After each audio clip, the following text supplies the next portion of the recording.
poquito y vamos a hablar sobre el calzado del Evangelio.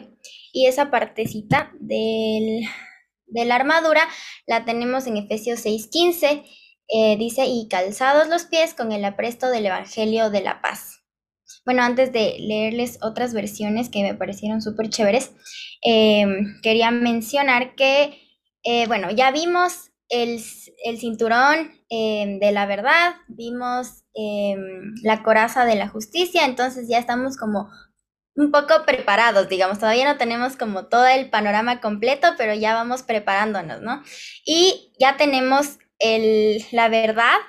Para poder hablar de la verdad tenemos nuestro corazón protegido, entonces ahora vamos a ver qué vamos a hacer con esa verdad y con ese corazón ya súper protegido para la batalla como soldados.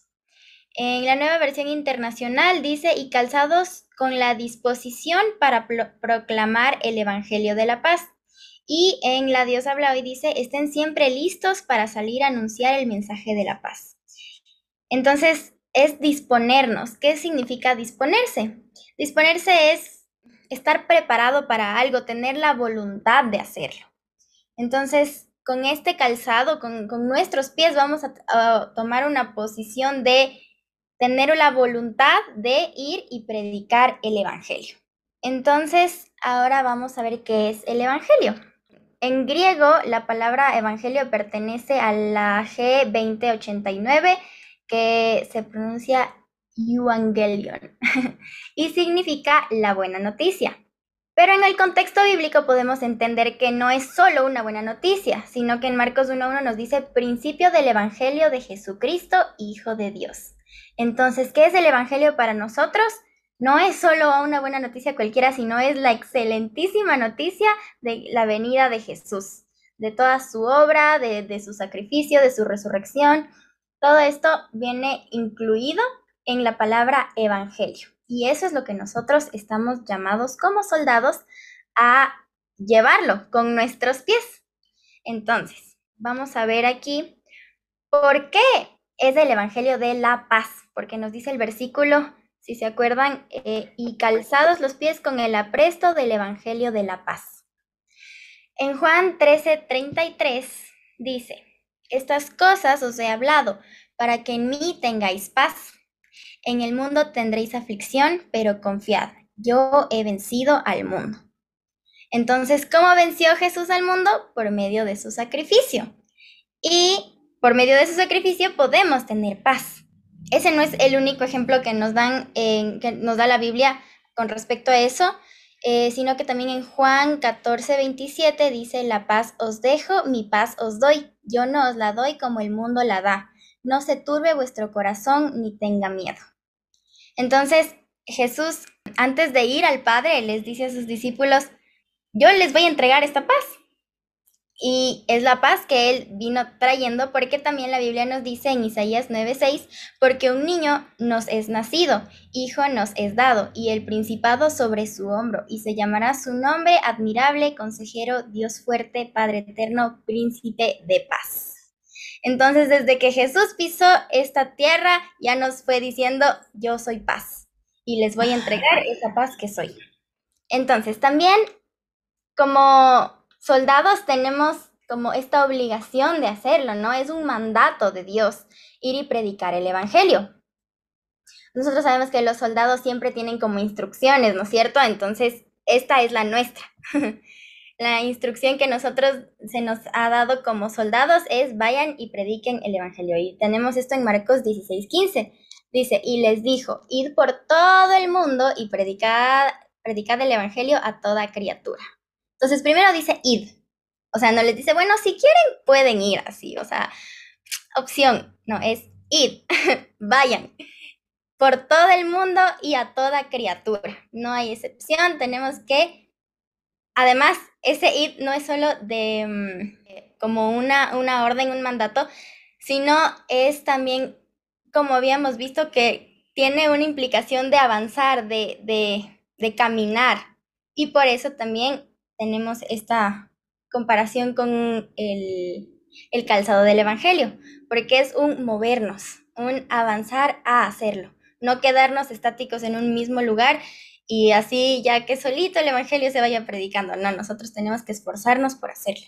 Entonces, aquí, ¿por qué debe ser tan importante para nosotros el predicar el evangelio? O sea, bueno, sí, un mandato, pero eso implica, el hecho que sea un mandato, implica que es por amor a Jesús. Y esto es súper chévere y súper interesante porque si ven ahí tenemos 3 versículos, Juan 14:15, Juan 14:21 y Juan 14:23. Es el mismo versículo y les voy a leer ahorita los tres.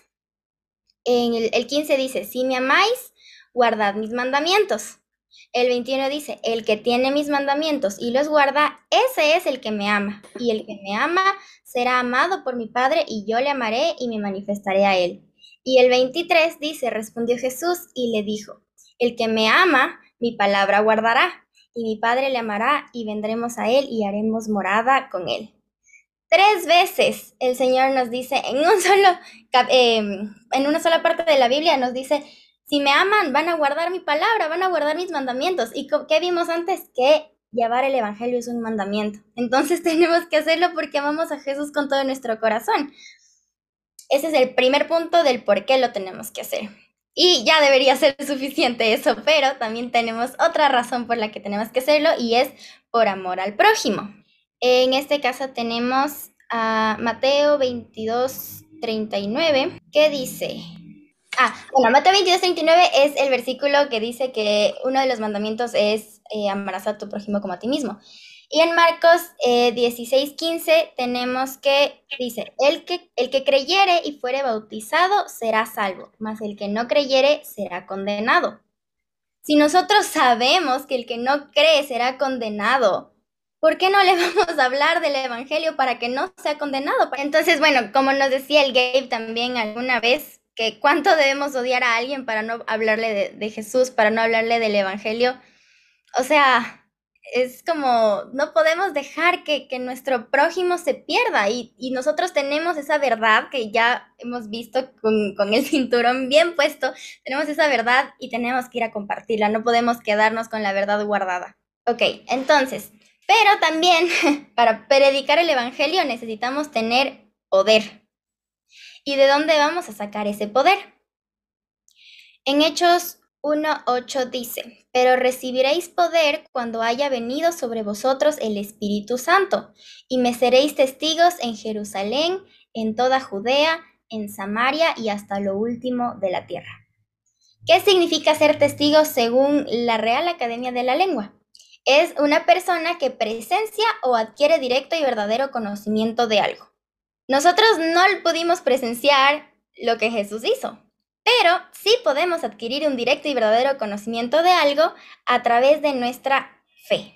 Y eso lo tenemos en Hebreos 11:1. Dice, es pues la fe, la certeza de lo que se espera, la convicción de lo que no se ve.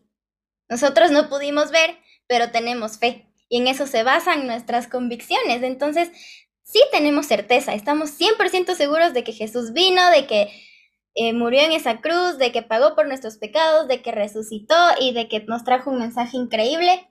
Entonces, sí somos testigos. Sí somos testigos y por eso necesitamos al Espíritu Santo para poder ser esos testigos que vayan por todo lado predicando el evangelio. También tenemos que Jesús les dijo a sus mismos discípulos, antes de volver al Padre, en Juan 14:26 dice, mas el Consolador, el Espíritu Santo, a quien el Padre enviará en mi nombre, Él os enseñará todas las cosas y os recordará todo lo que yo os he dicho. Si los discípulos que sí fueron testigos presenciales, digámoslo así, necesitaron del Espíritu Santo, ¿cuánto más vamos a necesitarlo nosotros para poder tener ese poder de nosotros ir y hablar de esto que sí, también somos testigos de otra manera, pero lo somos y estamos llamados a esparcir ese mensaje increíble? Ahora también necesitamos valor, porque imagínense un soldado, ya puesta toda la armadura, pero se va y se sienta en la sala porque qué miedo, no voy a ir a la guerra. Y se quedó ahí.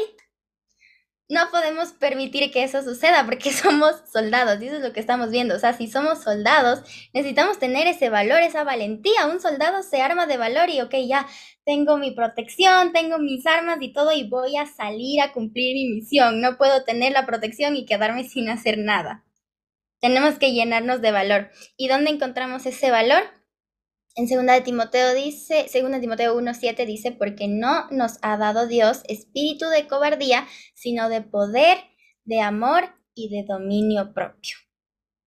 Entonces, ya, Dios nos dio las capacidades, no tenemos ninguna excusa, o sea, Él nos dijo, yo no les di espíritu de cobardía, ustedes no van a salir corriendo cuando escuchen evangelio, no se van a hacer los locos, sino que van a tener valentía y van a ir como buenos soldados que son a la batalla. Y esta batalla no es una batalla terrenal, es una batalla espiritual. Entonces, pero es batalla y somos soldados, así que vamos a cumplir nuestro rol. Ahora vamos a ver cómo debemos predicar el evangelio. Aquí tenemos 4 puntitos. El primero es sin vergüenza. ¿Por qué sin vergüenza? Dice Romanos 1:16. Porque no me avergüenzo del evangelio, porque es poder de Dios para salvación a todo aquel que cree, al judío primeramente y también al griego. Es el poder de Dios para salvación, o sea, ¿se imaginan eso que es lo que yo les decía antes del prójimo? O sea, como tenemos la capacidad de ser instrumentos de Dios para que puedan tener salvación a través de Jesús. Y nos va a dar vergüenza de que alguien tenga salvación. No puede ser así, no podemos tener vergüenza, no podemos avergonzarnos del evangelio, de lo que a nosotros nos hizo salvos. Entonces, qué mejor que los demás también lo puedan saber. Es más, tenemos que quitarnos toda la vergüenza y gritarlo a todo el mundo así, decirles como, oigan, por favor, escuchen este mensaje tan importante, van a tener salvación, van a tener a Jesús. Qué importante, ¿no es cierto? Entonces, primer punto, sin vergüenza. Segundo punto, por gracia. En Mateo 10, del 7 al 8 dice, y yendo, predicad diciendo, el reino de los cielos se ha acercado. Sanad enfermos, limpiad leprosos, resucitad muertos, echad fuera demonios, de gracia recibisteis, dad de gracia. Nosotros no hacemos esto porque vamos a tener algo a cambio, porque no es que yo te predico el evangelio, yo te voy a dar esta palabra importante, pero si me pagas. Nosotros no tenemos ningún beneficio que recibir por esto porque lo recibimos por gracia. Lo recibimos así, bien lindo, bien sin ningún beneficio de alguien más. Tenemos esa gracia y vamos a compartirlo también de esa manera. Y en este punto quería compartirles algo bonito porque dice, bueno, como sabemos también que se refiere al Evangelio, en el versículo 7 les decía que dice, y yendo predicad diciendo, el reino de los cielos se ha acercado. ¿A qué se refiere esa partecita que dice el reino de los cielos se ha acercado? Entonces, mientras hacía como el estudio, estaba buscando en el griego original a qué se refería con cielos. Y es la G3772 o Uranos, que se define como cielo, por extensión, cielo como la morada de Dios, por implicación felicidad, poder, eternidad, específicamente el Evangelio. Entonces, literalmente, en este momento decía, y yendo predicad, diciendo, el reino de los cielos se ha acercado, estaba diciendo, vayan y prediquen el Evangelio. Entonces me pareció súper lindo que Jesús les dijera eso a sus discípulos, de que vayan, prediquen el evangelio, de esta forma de el reino de los cielos se ha acercado. Y también les decía que hagan milagros, que sanen enfermos, que limpien leprosos, que también lo vimos, que con nuestras manos tenemos también la autoridad de hacer eso. Como punto 3, entonces, de cómo debemos predicar el evangelio, es reconociendo que la obra no es nuestra. Nosotros somos soldados que vamos a hacerlo, pero finalmente la obra es de Dios. Y eso lo tenemos en 1 Corintios 3, del 6 al 9. Dice, yo planté, Apolos regó, pero el crecimiento lo ha dado Dios. Así que ni el que planta es algo, ni el que riega, sino Dios, que da el crecimiento. Y el que planta y el que riega son una misma cosa, aunque cada uno recibirá su recompensa conforme a su labor, porque nosotros somos colaboradores de Dios y vosotros sois labranza de Dios, edificio de Dios. Entonces, el mérito de un alma convertida siempre va a ser de Dios.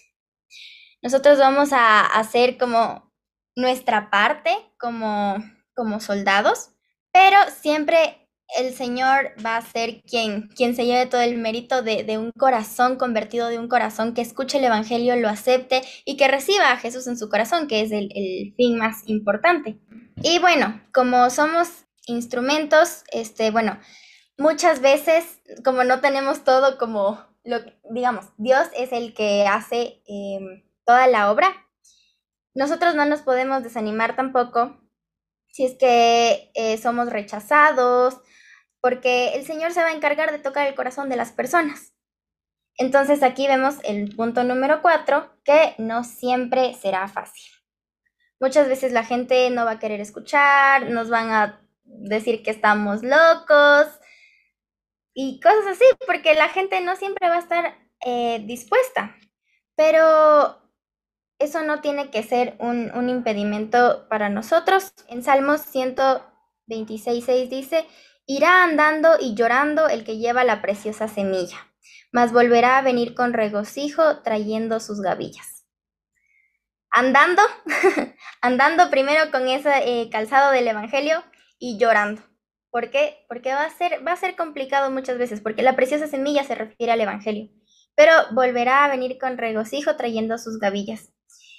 Y al ser instrumentos, estamos entregando nuestras fuerzas, nuestro tiempo, nuestra pasión, entre otras cosas. O sea, estamos dándolo todo como un servicio, como una misión.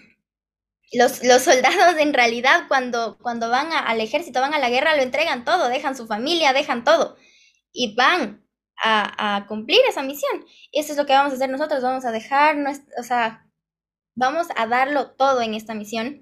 Entonces vamos a perder esta fuerza de cierta forma, vamos a dejar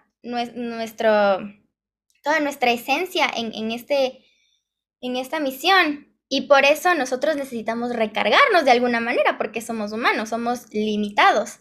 Pero el Señor es ilimitado y Él recarga nuestras fuerzas. Cuando nosotros vayamos y lo entreguemos todo, Él nos va a recargar. Y eso lo tenemos en Mateo 11:28. Dice: venid a mí todos los que estáis trabajados y cargados, y yo os haré descansar. Entonces Jesús va a renovar nuestras fuerzas. Dios va a renovar nuestras fuerzas y nos va a fortalecer para que nosotros podamos entregarlo todo y darlo todo en esta misión tan importante que tenemos. Antes de pasar al siguiente punto, les quería leer también un versículo para el punto 3, de que la obra no es nuestra. En Isaías 55 del 10 al 11 dice: porque como desciende de los cielos la lluvia y la nieve y no vuelve allá, sino que riega la tierra y la hace germinar y producir y da semilla al que siembra y pan al que come, así será mi palabra que sale de mi boca, no volverá a mí vacía, sino que hará lo que yo quiero y será prosperada en aquello para que la envié. Entonces el Señor se va a encargar de que su palabra, en la medida que Él desee, vaya a dar fruto. Así que nosotros tenemos la misión de llevar esa semillita, de plantar y predicar el Evangelio, y el Señor se va a encargar de que esa semilla dé fruto. Entonces no nos desanimemos para nada. Ya vemos que tenemos todas las herramientas y podemos hacerlo. Y algo súper, súper lindo también es que nosotros tenemos esta misión, es un mandamiento. Tenemos que hacerlo sí o sí. Y como vimos, bueno, tenemos algunas razones por amor a Jesús, tenemos otras razones como el amor al prójimo. Y es algo que de ley lo tenemos que hacer. Pero el Señor nos dice también: si es que ustedes lo hacen, yo les voy a dar algo a cambio. Les voy a dar, como dice aquí en Mateo 5:11 al 12: bienaventurados sois cuando por mi causa os vituperen y os persigan y digan toda clase de mal contra vosotros mintiendo. Gozaos y alegraos, porque vuestro galardón es grande en los cielos, porque así persiguieron a los profetas que fueron antes de vosotros. Entonces tenemos un galardón, es que Dios es tan bueno, o sea, Él nos manda y nos dice como que sí, vayan, hagan esto, pero bueno, sí, también les voy a dar una recompensa, porque así es Él, Él nos dice, así soy yo quiero también que ustedes reciban algo de parte de mí cuando ustedes cumplan esta misión.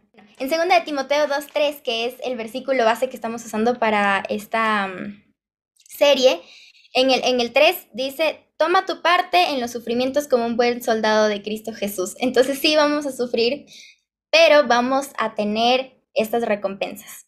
En Proverbios 11:30 dice, el fruto del justo es árbol de vida, y el que gana almas es sabio. Entonces Dios nos promete sabiduría a las personas que ganamos almas, porque llevar el Evangelio es ganar un alma, es poder entregar esa salvación, bueno, no de nuestra parte, pero somos el instrumento para que Jesús tenga esa alma para Él y que sea salva esa persona.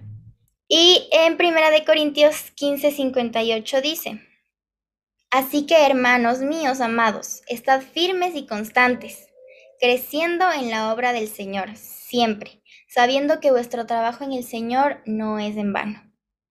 Nunca va a ser en vano lo que nosotros hagamos. Tenemos que sufrir, tenemos que pasarla duro, vamos a tener que ir, caminar, pasar por muchas cosas, la gente nos va a rechazar y va a ser un trabajo duro, no es que nosotros aquí ya sentaditos ya estamos felices, no, tenemos que ir, tenemos que hacerlo, pero no va a ser en vano. No va a ser en vano, el Señor está viendo lo que nosotros estamos haciendo y tiene promesas y recompensas súper lindas para nosotros. Y Él se agrada un montón cuando nosotros llevamos el Evangelio. Y podemos saber eso cuando en Isaías 52:7 nos dice, cuán hermosos son sobre los montes los pies del que trae alegres nuevas, del que anuncia la paz, del que trae nuevas del bien, del que publica salvación, del que dice a Sión, tu Dios reina. Entonces Él está feliz, Él dice, cuán hermosos son los pies, esos pies que van a llevar el calzado del Evangelio. Son hermosos, me encanta que mis hijos vayan y hagan su misión, que lleven ese Evangelio, que permitan que muchas más personas conozcan de Jesús.